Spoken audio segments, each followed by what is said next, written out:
आदमी के पास धन की कमी है, मकान की कमी है, घोड़ा गाड़ी वाहन की कमी है, खेत की कमी है, बाल बच्चों की कमी हो सकती, लेकिन ज्ञान सबके पास बहुत ज़्यादा है बांटने के लिए। उनके मन में कुलबुलाहट रहती है कि हमें ज्ञान सुनाने को मिल जाए, ऐसा लगने लगा। ऐसे कम लोग मिल पाते हैं जो बड़ी शांति से सुनने के लिए आएं और उन्हें ये लगे कि हम एक एक बात को धारण कर लें। ये आप लोगों की केवल बात नहीं कह रहे हैं, ये एक जनरल यूनिवर्सल बात कह रहे, सार्वभौमिक बात। और उस बात को देख कर के पुरानी एक कहानी याद आती है, बड़ी सुंदर है।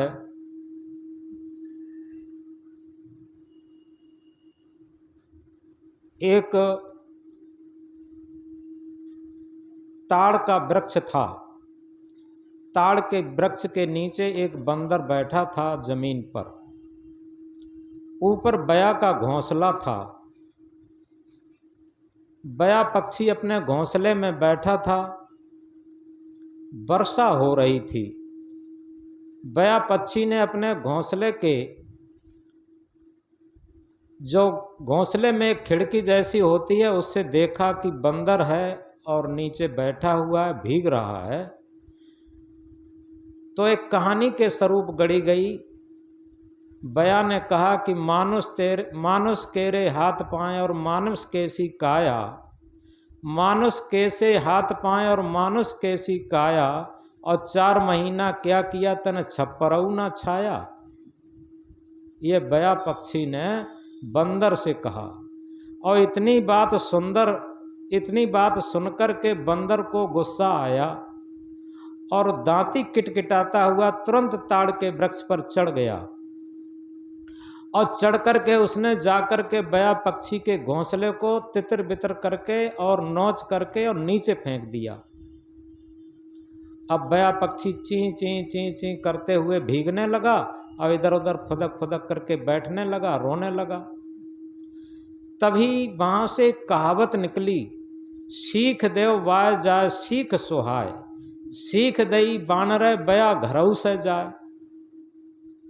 यानी बड़ी मोस्ट इम्पोर्टेंट बात यह है, पात्रता का होना।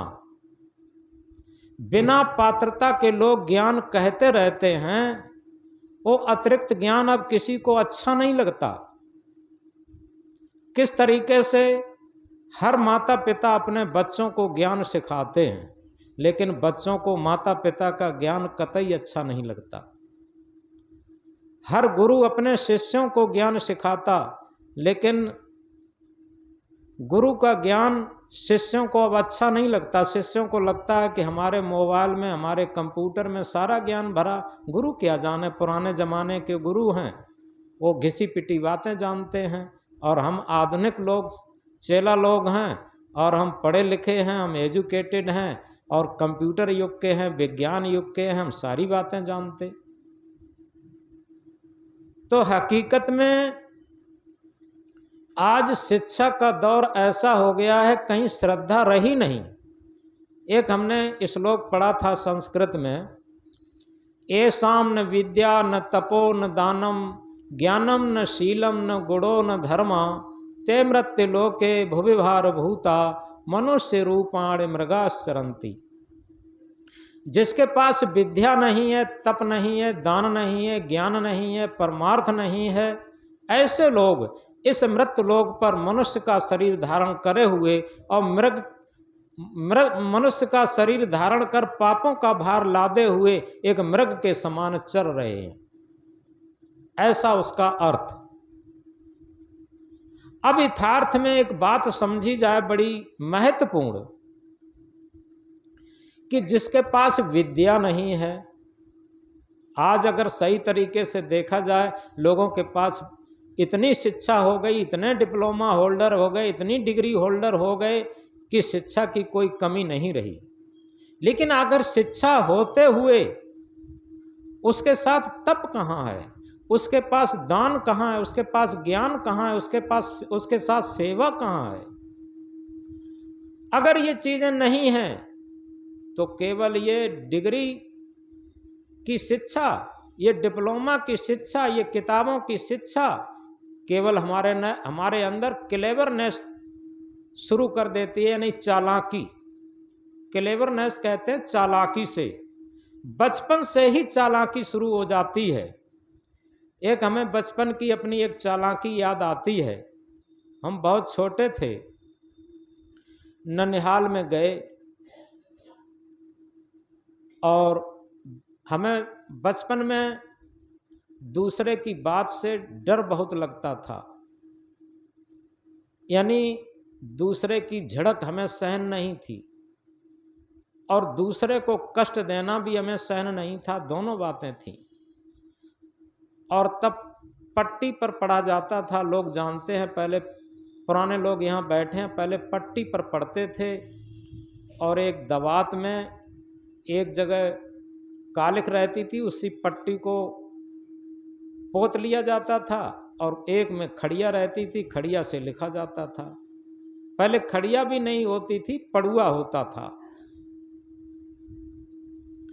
तो उसी समय की बात है कि हम ननिहाल में गए माता जी के साथ। अब वहाँ माता जी ने कहा, एक पट्टी हमें दी कि देखो कल से पढ़ने जाना है। और ननिहाल के गांव से, गांव था 3-4 किलोमीटर, जहाँ स्कूल था वहाँ जाना था।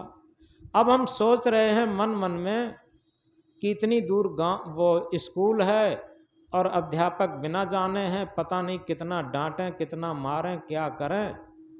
हमने एक चालाकी की। क्या की चालाकी? हमने शाम को ही पट्टी उठा के, एक भूसा था एक घर में, उसी में डुका दी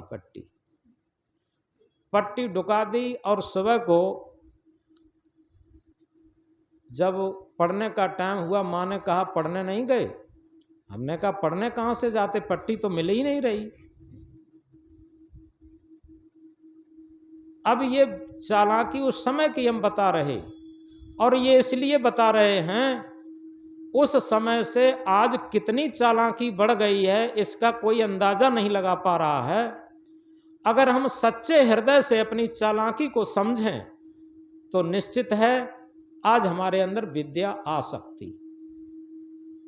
कल 5 सितंबर है, 5 सितंबर को शिक्षक दिवस होता है, क्योंकि सर राधा कृष्णन का जन्मदिन है, जो हमारे राष्ट्रपति हुए थे, और उनके जन्मदिन के अवसर पर शिक्षक दिवस के रूप में मनाया जाता है।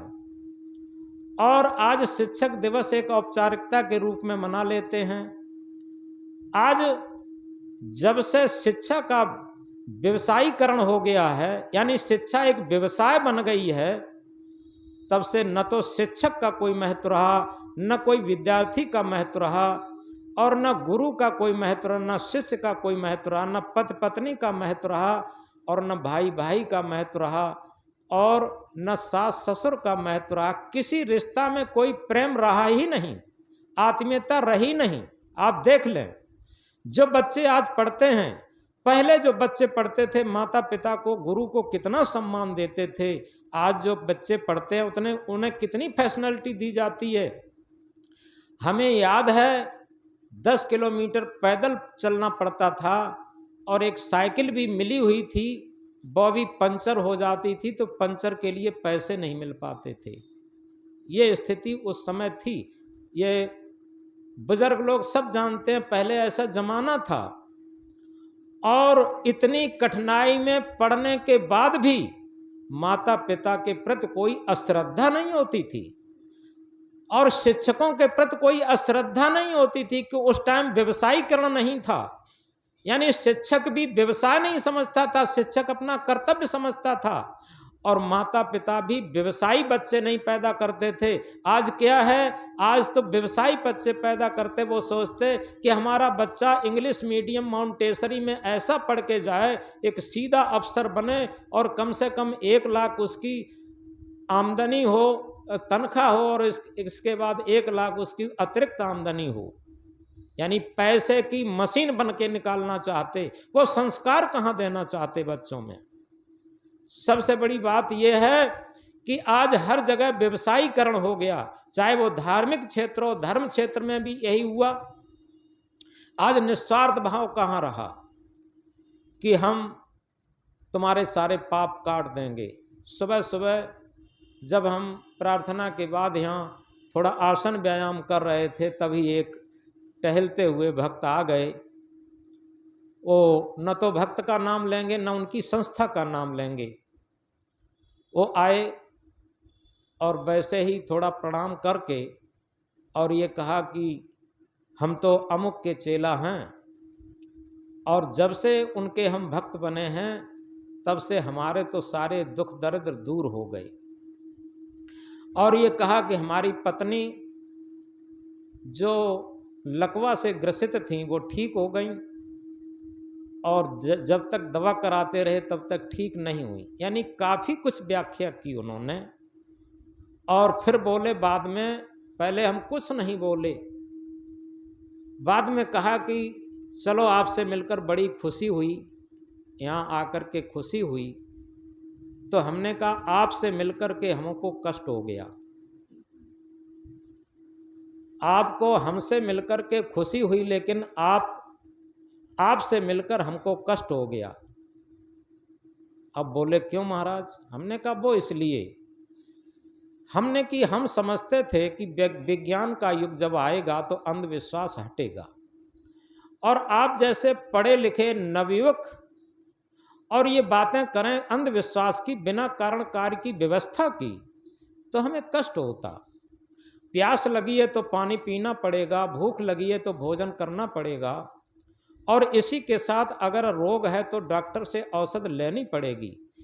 ये केवल भगतई टंटई और इनके जाल में पड़ करके केवल अंधविश्वास को बढ़ावा देते हैं जो लोग, जो धार्मिक लोग, वो कारण कार्य की व्यवस्था को नहीं जानते। और दूसरी बात, उसके पीछे उनका एक मकसद रहता है व्यापार, व्यवसाय बना लिया है कि हम तुम्हारे पाप काट देंगे। यथार्थ में अगर सच बात पूछिए तो जिसने पाप किए हैं वही पाप स्वयं काट सकता, दूसरा हमारे पाप नहीं काट सकता। अगर दूसरा हमारे पाप काट लेता तो आज तक दुनिया में पाप नहीं होता। लेकिन इस सारे सस्ते नुस्खे ने ही हमारे आज भारतवर्ष नहीं पूरे विश्व में पाप को बढ़ावा मिला, केवल इसीलिए कि हम तुम्हारे पाप काट देंगे। दूसरा दूसरे का पाप कैसे काट देगा? अगर दूसरा दूसरे के पाप काट देगा तो दूसरा पानी पिए और दूसरे की प्यास बुझ जाए, दूसरा भोजन करे और दूसरे की भूख शांत हो जाए, दूसरा दवा खाए तो दूसरे का रोग ठीक हो जाना चाहिए। लेकिन ऐसा कहाँ होता? जो रोगी है वही दवा खाता तब ठीक होता, जिसे भूख लगी है वही भोजन करता तब भूख जाती, जिसे प्यास लगी है वही पानी पीता तब प्यास जाती है। और इसी तरीके से जिसने पाप किए हैं वही पाप जब काटेगा तब कटेंगे। क्योंकि जिस तरीके से कहीं आग लगी हो और आग का विपरीत हम पानी डालना शुरू कर दें तो आग बुझ जाएगी, और आग में ज्वलनशील पदार्थ और डालते जाएं और हम सोचें कि आग बुझ जाएगी, बाहरी औपचारिकता कुछ भी करते रहें लेकिन आग नहीं बुझेगी। इसी तरीके से पाप किए हैं तो पाप का विरोधी है पुण्य, परमार्थ। जिसे कहा है परहित सरिस धर्म नहीं भाई, पर पीड़ा सम नहीं अदमाई। हम थोड़ी देर मंदिर मस्जिद में पूजा कर लेते हैं लेकिन अपने घर वालों को कष्ट देते, दुख देते, छल कपट करते, बेईमानी करते, धूर्ताई करते, ठगाई करते, तो वो हमारे पाप कैसे कट जाएंगे?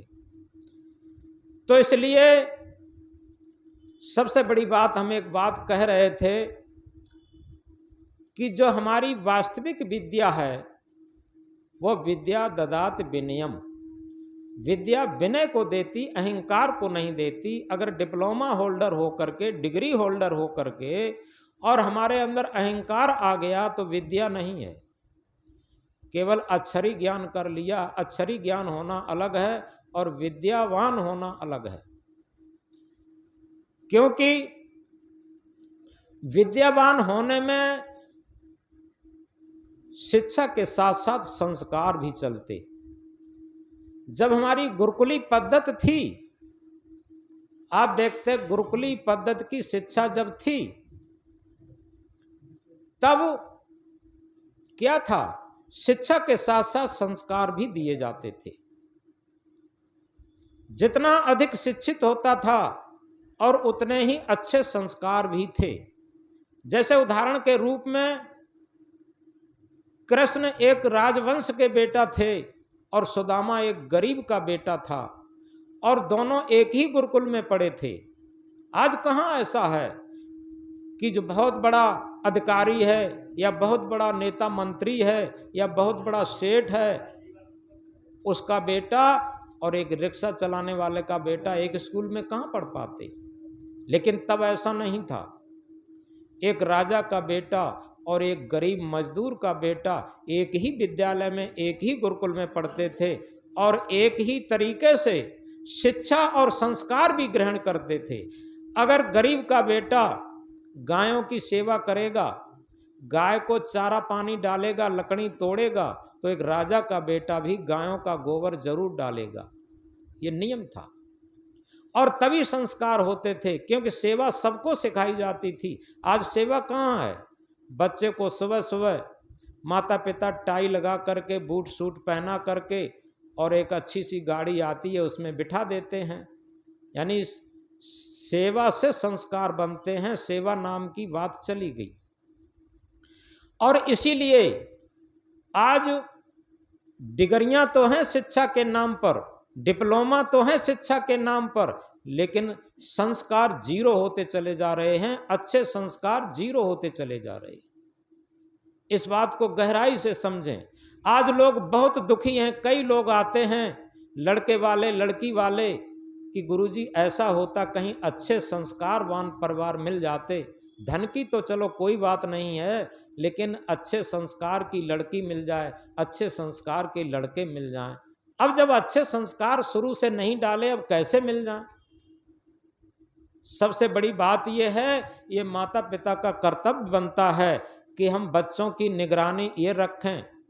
सबसे पहले अपनी सावधानी रखें और दूसरी बात बच्चों की निगरानी रखें, उन्हें सेवा से शुरू करें।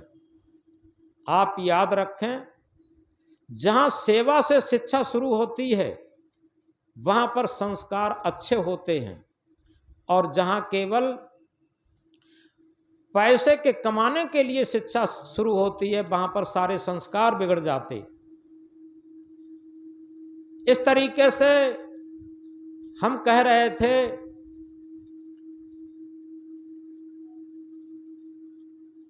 विद्या ददात विनयम, विद्या से विनय मिलता है, विनयी जीवन बनता है। हमारे जीवन में विनम्रता आती है, सेवा आती है, श्रद्धा आती है, मानवता आती है, और तभी धर्म प्रस्फुटित होता। धर्म को लादा नहीं जा सकता। आप इस बात को गहराई से समझें। हम जिस मजहब को लाद लेते हैं ऊपर से जाति की तरीके से, कि हम अमुक जाति के हैं, हम अमुक जाति के हैं, ये जातियां लादी हुई हैं।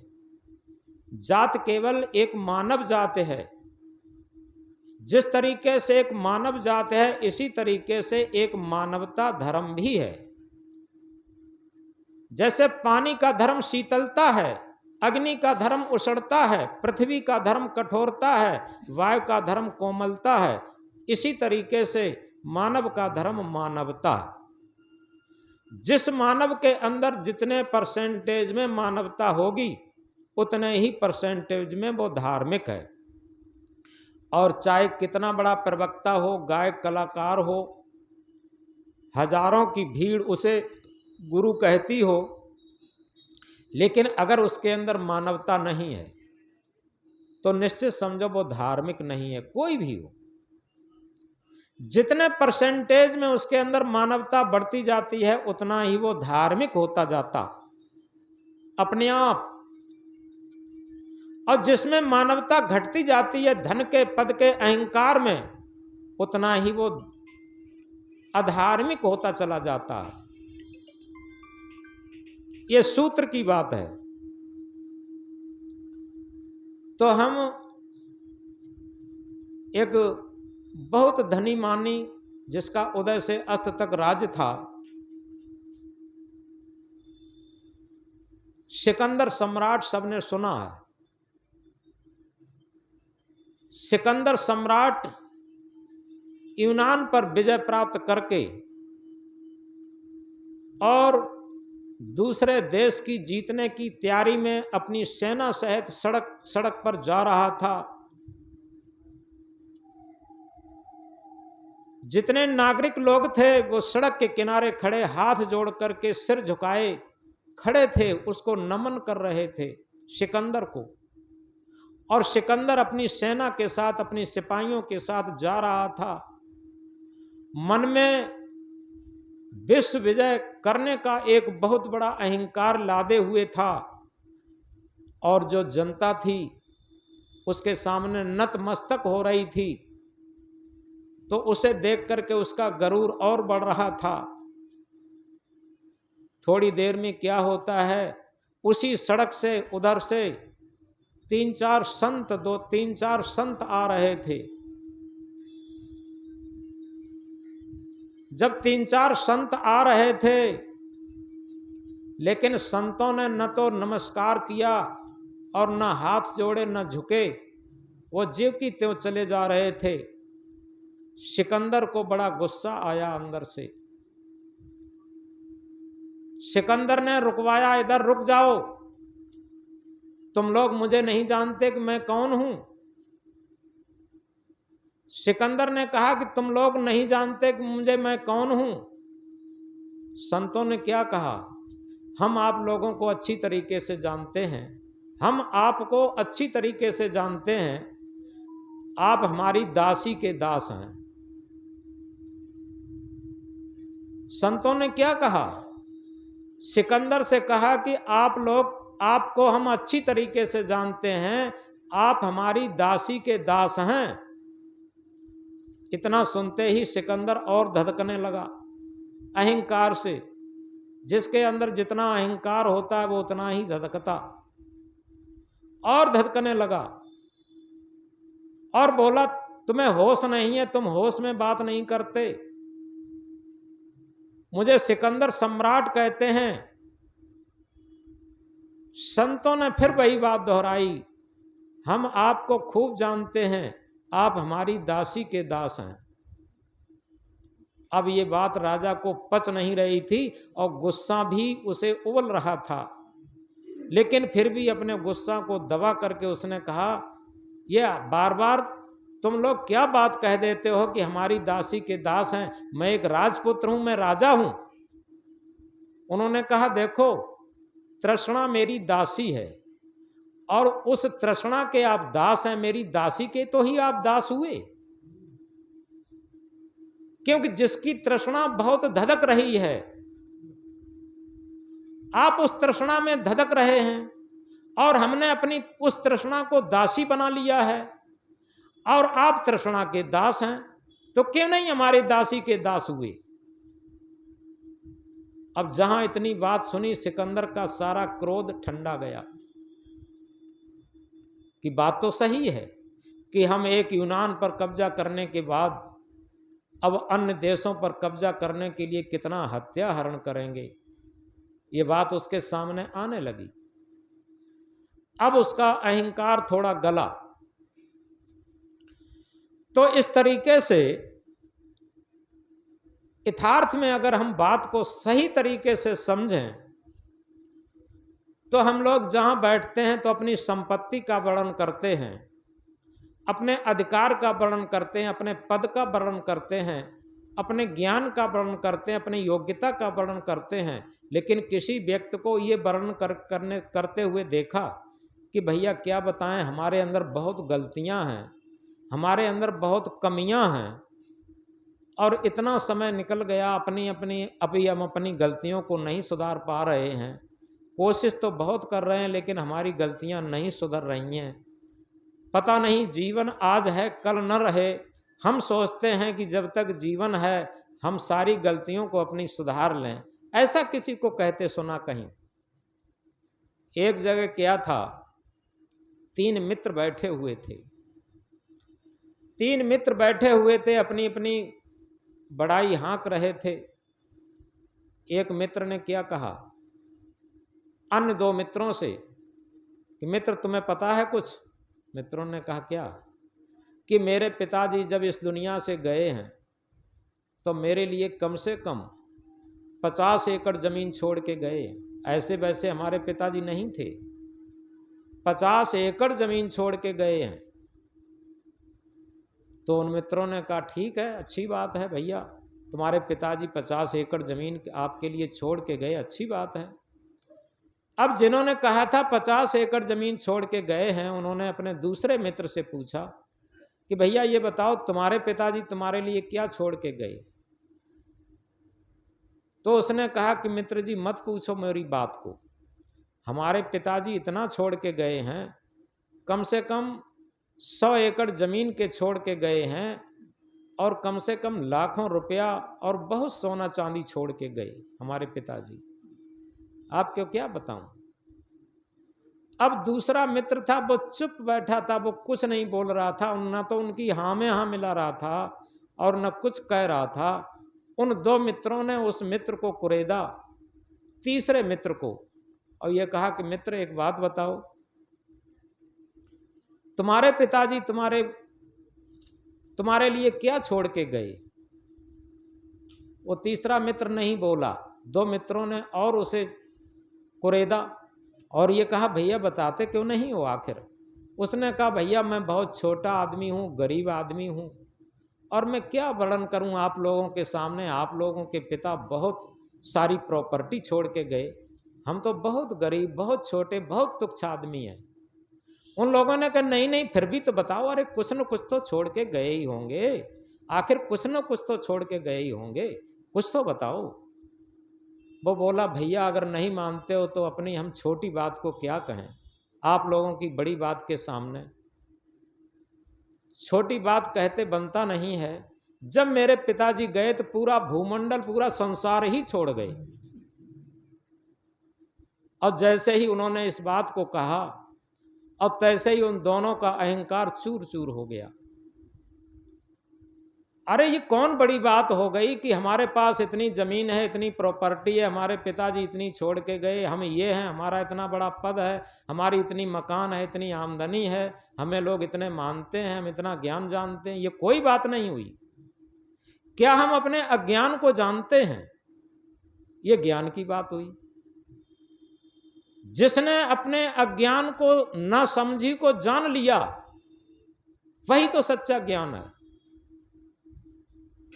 और जो अपने अज्ञान को जान लेता है वही अपने आप को जान लेता, और जो अपने अज्ञान को नहीं जान पाता वो अपने आप को नहीं जान पाता। ये नियम की बात है। आज तक ये सूत्र रहा है, आध्यात्मिक सूत्र, जानो अपने आप को, खोजो अपने आप, अपने को जाने बिना मिटे नहीं संताप। हम अपने आप को जाने, अपने आप को माने और अपने आप में स्थित हों। अपने आप इस शरीर को नहीं कहते, इस शरीर को संचालित करने वाली सत्य सत्ता आत्मा को कहते। और जो आदमी अपनी अज्ञानता को, अपनी गलतियों को, अपनी भूलों को जान जान करके निकालने का प्रयत्न करने लगता, वो अपने आप से जुड़ने लगता उसी क्षण से। ये नियम की बात है, ये प्रैक्टिकली बात है। और अपनी जो गलतियों को नजरअंदाज करने का प्रयास करता, ढांकने का प्रयास करता, वाक्चटता से, वाक चातुर्यता से, निश्चित है वो अपने आप से हमेशा दूर रहता, क्योंकि उसके अंदर एक अहंकार का बीच में पर्दा आ जाता। जिस दिन जिसने अपनी गलती को स्वीकार कर लिया उसी दिन अहंकार का पर्दा अंदर से गायब होने लगा, गलने लगा। यह बहुत ऊंची चीज है। तो हम एक बात कह रहे थे विद्या के संबंध में। यथार्थ में हम विद्या को नहीं समझ पाते। हम समझ लेते हैं कुछ अक्षरी ज्ञान हमने सीख लिया, कुछ पोथी ज्ञान हमने सीख लिया तो हम बहुत बड़े ज्ञानी हो गए। ये विद्या, ये अक्षरी ज्ञान, पोथी का ज्ञान सीख करके हम ज्ञानी नहीं हो सकते। ज्ञानी हम तभी हो सकते जब अपने अज्ञान को जान लें और अज्ञान को निकाल निकाल करके एक निर्मल मन बना लें। हम एक अक्षर ज्ञान कहना न जानते हों, एक अक्षर ज्ञान सुनाना न जानते हों, एक भी पोथी पढ़ना न जानते हों, एक भी पूजा पाठ न जानते हों, लेकिन क्या हो, हमारा मन निर्मल हो। जिस तरीके से आप लोग शीशा तो जानते होंगे, शीशा में अपने चेहरे को देख देख करके कहीं धूल न हो, कहीं गंदगी न हो, कहीं कालिख न हो, चेहरे को साफ सुथरा करने के लिए दर्पण की जरूरत पड़ती है। कभी विचार करके देखा हमारा आंतरिक चेहरा कैसा है? आंतरिक चेहरा देखने के लिए हमें दिल का दर्पण चाहिए। आज सुबह प्रार्थना के समय बाद में हमने कहा था, दिल दर्पण कर दुविधा खोई, सो बैरागी पक्का हुई। अपने दिल को दर्पण बना ले। दिल के दर्पण पर अपने आंतरिक चेहरे को देखना शुरू कर दे। हमारा आंतरिक चेहरा कैसा है, मन का चेहरा कैसा है, हमारा तन कैसा भी हो, लेकिन अगर मन सुंदर हो गया, मन निर्मल हो गया, मन पवित्र हो गया। देखो रविदास महाराज ने भी कहा है, मन चंगा तो कठौती में गंगा। तुलसीदास महाराज ने भी कहा है, निर्मल मन सोई जन मोहि पावा, मोह कपट छल छिद्र न भावा।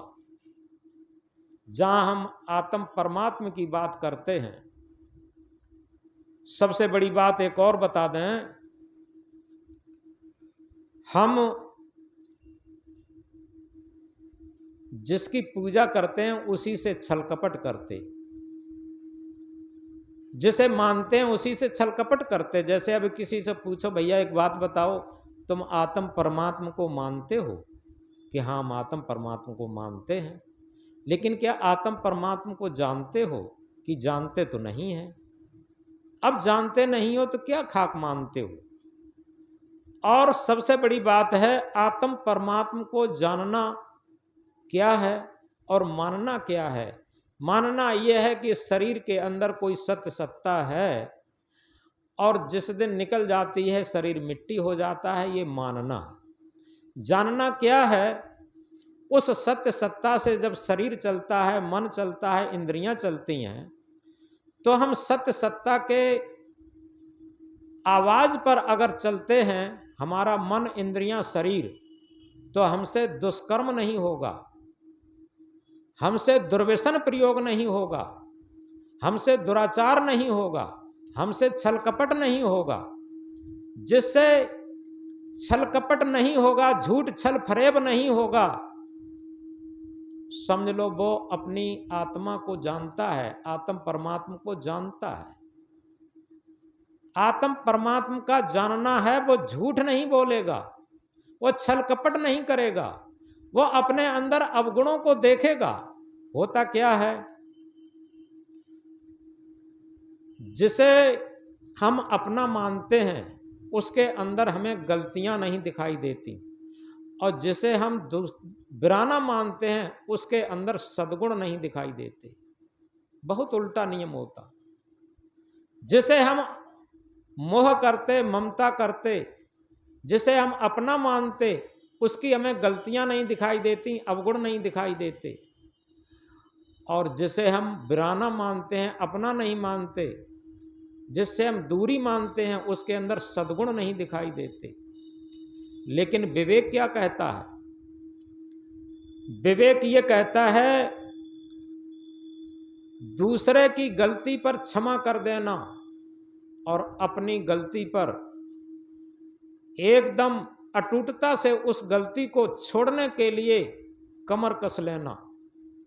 ये विवेक, इसे विवेक ज्ञान कहते हैं। विवेक ज्ञान अपनी गलती के साथ हमेशा कट व्यवहार करता है, उस गलती पर प्रहार करने की सोचता है और उस गलती को निकालने का प्रयत्न करता। और जो अविवेकी होता है अपनी गलतियों को एक कोने में छिपा करके और फ्रंट पर, जैसे मकान का फ्रंट होता है, जैसे चौपाल पहले होती थी, ऐसे ही आज भी फ्रंट बहुत सजाया जाता। ऐसे ही लोग अपनी गलतियों को किसी कोने में छिपा करके अपनी अच्छाइयों को फ्रंट पर रखते हैं। जब वर्णन करेंगे तो अपनी अच्छाइयों का वर्णन करेंगे। और विवेकी होगा उसकी तारीफ भी करो, बढ़ाई भी करो, तब भी वो ये कहेगा कि नहीं भैया, ये आपकी सरलता है जो आप हमारी तरह तारीफ कर रहे हैं, हमारे में ऐसे कोई गुण नहीं है, ये कहेगा। तो इस तरीके से ये सब विद्या की बात चल रही है। क्योंकि कल शिक्षक दिवस है 5 सितंबर को।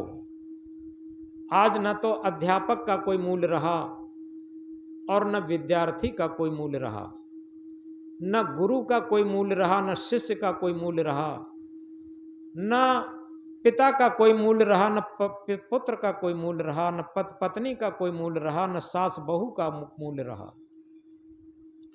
यथार्थ में इसमें बात क्या हुई, एक बहुत गौर से बात समझने की है। हमारे अंदर स्वार्थ बहुत धधकने लगा, मन का स्वार्थ, इंद्रियों का स्वार्थ, शरीर का स्वार्थ, ये धधकने लगा। पहले ये नहीं था।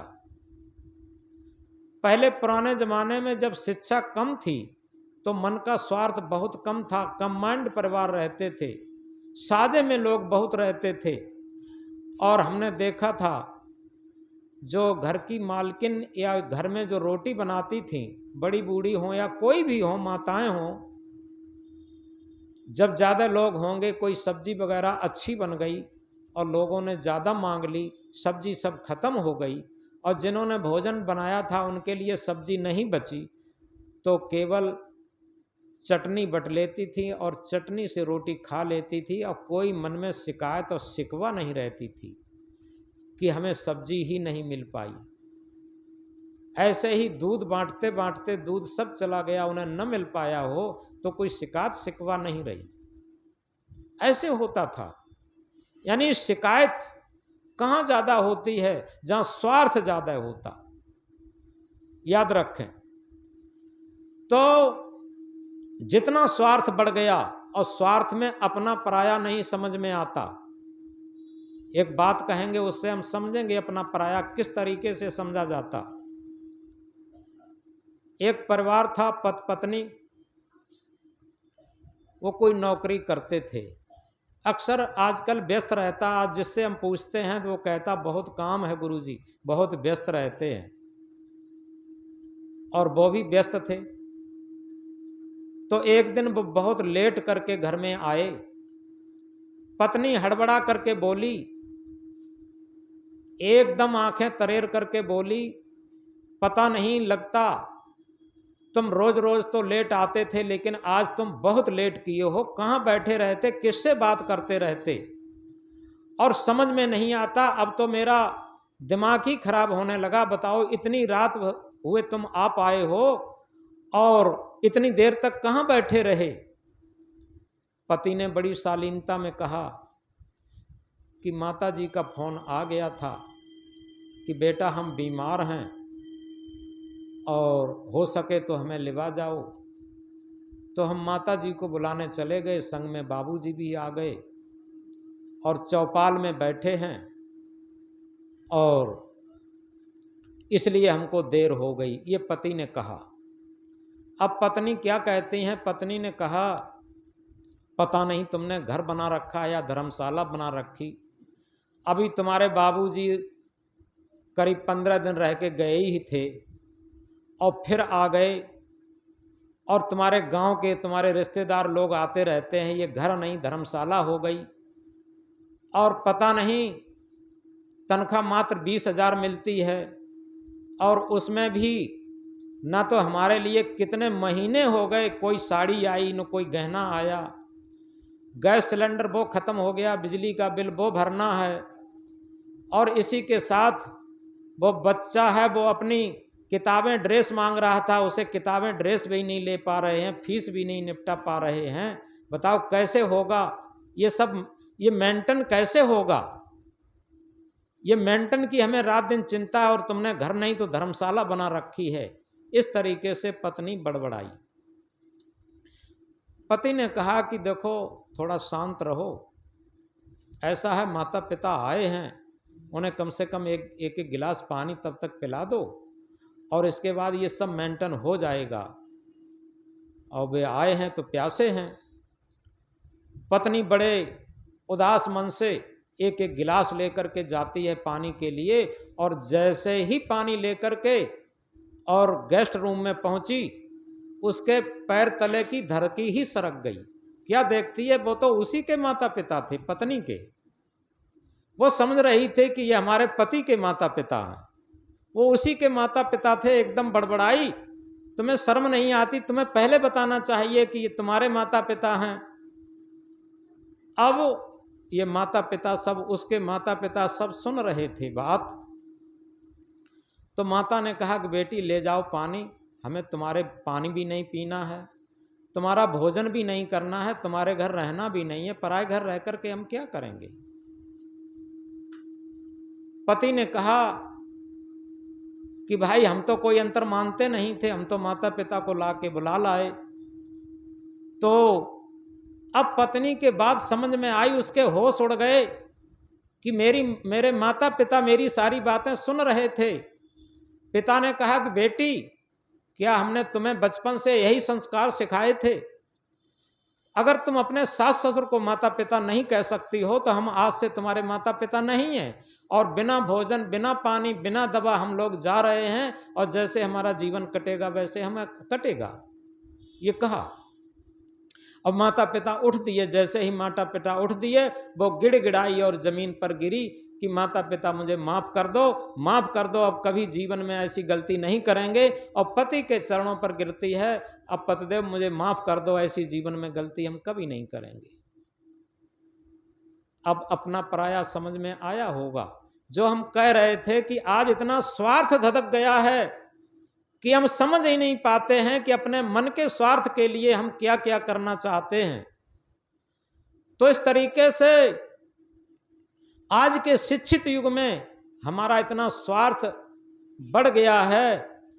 एक सच्ची घटना बता रहे हैं। एक स्वर्णकार था, स्वर्णकार। कोई स्वर्णकार यहाँ हो तो नाराज न हो जाना। स्वर्णकार एक दिन उदास दिखाई दे रहा था, तो उसकी माँ ने पूछा, बेटा आज तुम बहुत उदास दिखाई दे रहे हो। उसने कहा, माँ क्या बताऊं, आज आपकी जो मैंने बाली बना के दी है उसमें हमने मिलावट नहीं कर पाई, और इसीलिए आज हम दुखी हैं। यानी आज आपकी माँ की जो बाली बना के दी है, कोई गहना बना के दिया था सोने का, और उसमें वो मिलावट नहीं कर पाया था, इसलिए आज वो दुखी था। तो आप समझ रहे होंगे कि इस बनावट, मिलावट और दिखावट के युग में इतना स्वार्थ धधक गया है कि पता नहीं चलता कि हमारा प्रेम कहाँ चला गया, सामंजस्य कहाँ चला गया, भाईचारा कहाँ चला गया, पिता पुत्र का रिश्ता कहाँ चला गया, गुरु शिष्य का रिश्ता कहाँ चला गया, शिक्षक और विद्यार्थी का रिश्ता कहाँ चला गया, सास और बहू का रिश्ता कहाँ चला गया। जब बहू, पहले रब्बा चलते थे, रब्बा रथ, अब तो हेलीकॉप्टर और कार चलती है। जब रब्बा रथ में बहू उतारी जाती थी तो बड़े सम्मान होते थे। वही बहू जब डोकरी बन जाती है, बूढ़ी डोकरी, और एक डंडा के बल चलने लगती है, तो वो देहरी पर बैठ के कहती है, क्या कहती है कि अंदर से कोई निकलता है कि डोकरी देहरी पर बैठी रास्ता रोक के, इधर उधर नहीं बैठ पाती। बाहर से कोई जाता है वो भी कहता है, यानी कोई भी मन से नहीं बोलता।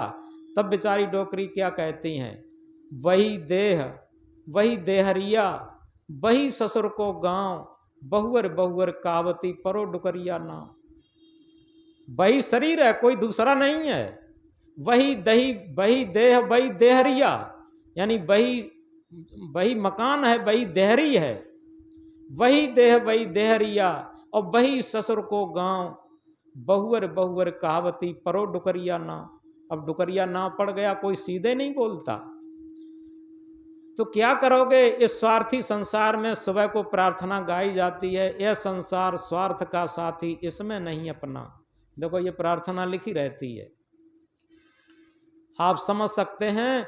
यह संसार स्वार्थ का साथी, इसमें नहीं अपना, अपनी शरण लगाओ, संसार है ये सपना।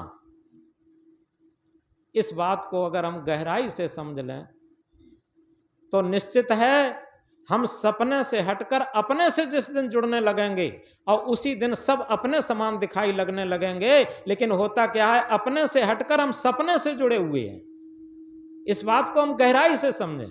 हम अपने से बहुत दूरी बनाए रखे हैं और सपने से जुड़े हुए हैं।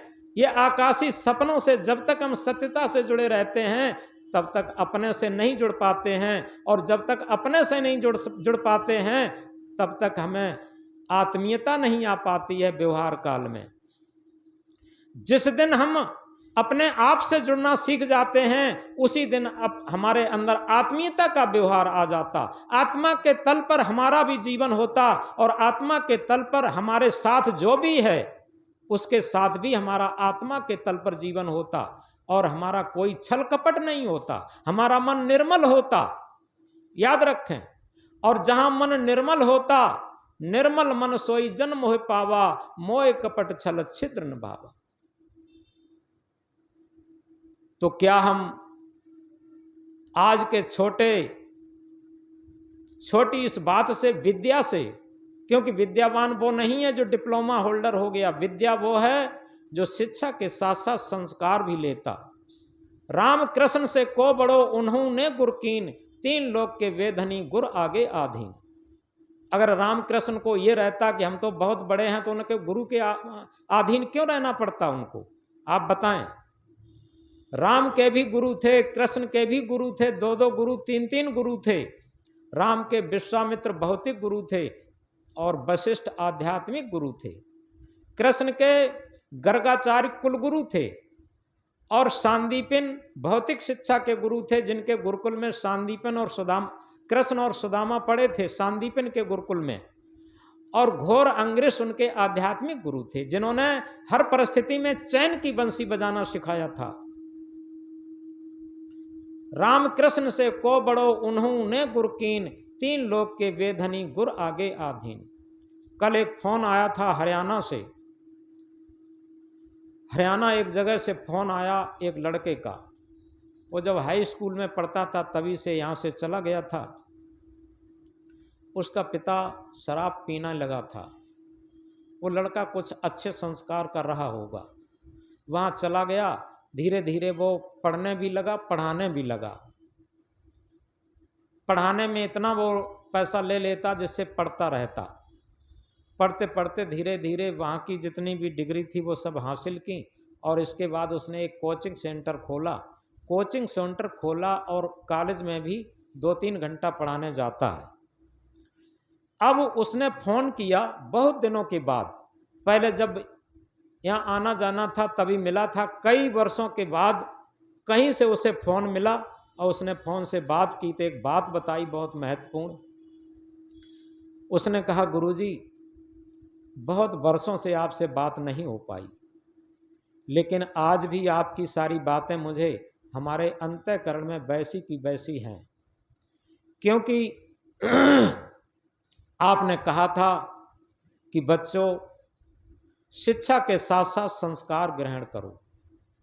जिनके शिक्षा के साथ साथ संस्कार अच्छे रहते हैं वही बच्चे महान बनते हैं। तो वो चीज़ आज भी हमें याद है, और हमने कोई भी आज संस्कार नहीं बिगाड़े। हालांकि हम अकेले रहे विद्यार्थी जीवन में, अब तो हमारी शादी हो गई और बच्ची भी है हमारे सामने, और लेकिन आज भी कोई भी हम दुर्व्यसन प्रयोग नहीं करते, कोई भी गलत खाना नहीं खाते, बहुत सादा सहज जीवन जीते हैं।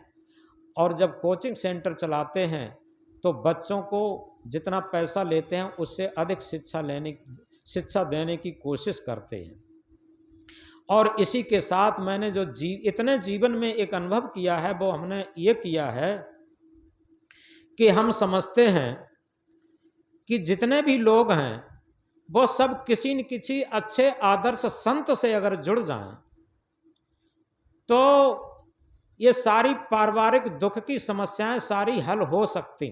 लेकिन होता क्या है, बड़े बूढ़े लोग तो जुड़े रहते और नई पीढ़ी के लोग, उसी ने कहा ये बात कि बड़े बूढ़े तो लोग जुड़े रहते थे, लेकिन नई पीढ़ी के लोग ये सोचते हैं कि हमें जुड़ने की क्या ज़रूरत है, हम तो शिक्षित हैं और हम तो एजुकेटेड हैं, हम तो बहुत धन कमा लेते हैं, हमें जुड़ने की क्या ज़रूरत। और वहीं से संस्कार खराब होने लगते और धीरे धीरे पूरे परिवार के संस्कार खराब होते होते उन वृद्ध जनों को भी बहुत कष्ट होता जब उनके सामने ही परिवार के संस्कार खराब होते तब।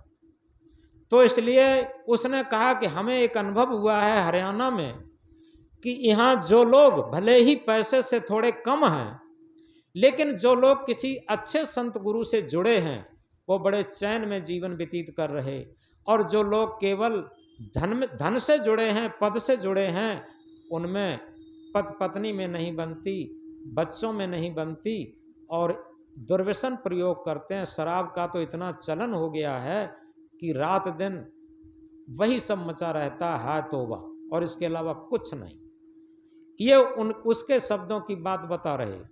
तो इस तरीके से इसी को सदगुरु कबीर साहब कहते हैं, जीवन जोबन राज मद अविचल रहे न कोई, जो दिन जाए सत्संग में जीवन का फल सोए। हमारे पास जीवन है, जवानी है और राजमद यानी कोई बहुत बड़े पद का मद है, ये सारी चीजें हैं, लेकिन ये सब स्थिर नहीं है। जो दिन जाए सत्संग में जीवन का फल सोए। हमारा जीवन सत्य के साथ जो चला जाए वही जीवन का सच्चा फल है। और सत्य के साथ जाना क्या है, वही जो अभी हमने बताया था कि हम अपनी आत्मा से जितना जुड़ते जाएंगे उतना ही सत्य से जुड़ते जाएंगे और उतना ही सत्संग से जुड़ते जाएंगे। सत्संग ये नहीं है कि कुछ हमने ग्रंथों की चर्चा कर ली, कुछ पंथों की चर्चा कर ली, कुछ ज्ञान की चर्चा कर ली। सत्संग क्या है कि आत्मा के तल पर हम जुड़ते चले जाएं, आत्मा की आवाज़ पर हमारा जीवन होता चला जाए, ये सत्संग का सच्चा फल है। और इसीलिए कहा, सत्संग की एक घड़ी माला वर्ष 50, माला 50 वर्ष घुमाओ, लेकिन एक क्षण का सत्संग अगर अंदर बैठ गया तो उसके अनुसार हमारा जीवन ही बदल जाएगा। सत्संग की एक घड़ी माला वर्ष 50, वर्षा की एक घड़ी रहट चले 12 मास। अब तो कहना चाहिए इंजन चले या समर चले 12 मास, क्यों पहले रहट चलते थे।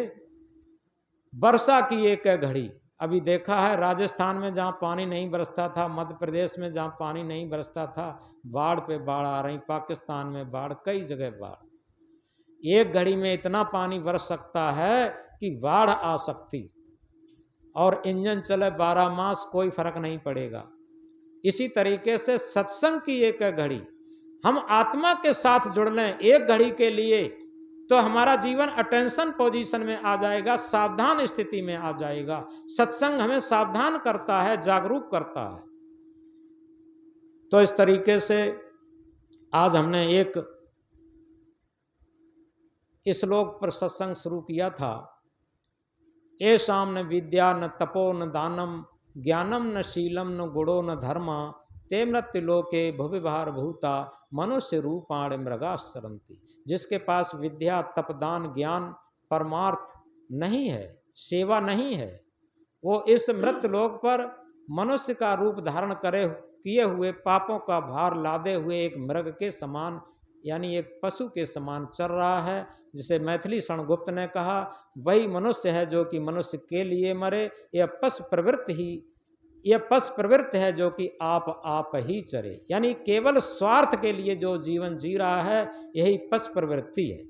इसलिए अंतिम महामंत्र है, मेरे जीने का ऐसा ढंग आ जाए, मेरे जीवन जीने का ऐसा ढंग आ जाए कि हमसे न कोई तंग आ जाए। हमारे जीवन जीने का ऐसा ढंग हो कि हमसे कोई तंग ना आ जाए, तो वास्तव में ये जीवन जीने की सच्चा कला होगी। तो इसलिए कल शिक्षक दिवस है, हम इस बात को गहराई से समझें, हम सच्चे विद्यार्थी और सच्चे अध्यापक बने। माँ भी सच्ची अध्यापक है, पिता भी सच्चे अध्यापक हैं। ये सच्चे अध्यापक बच्चों के लिए हैं कि ऐसा आदर्श, ऐसा सहज जीवन उपस्थित करें जिससे कि बच्चों के लिए अच्छे संस्कार का निर्माण हो और भविष्य में हम तो सुख शांति से जीवन काटें ही, हमारे बच्चे भी अच्छे जीवन, अच्छा संस्कार लेके जाएं। बोलो सद्गुरुदेव की।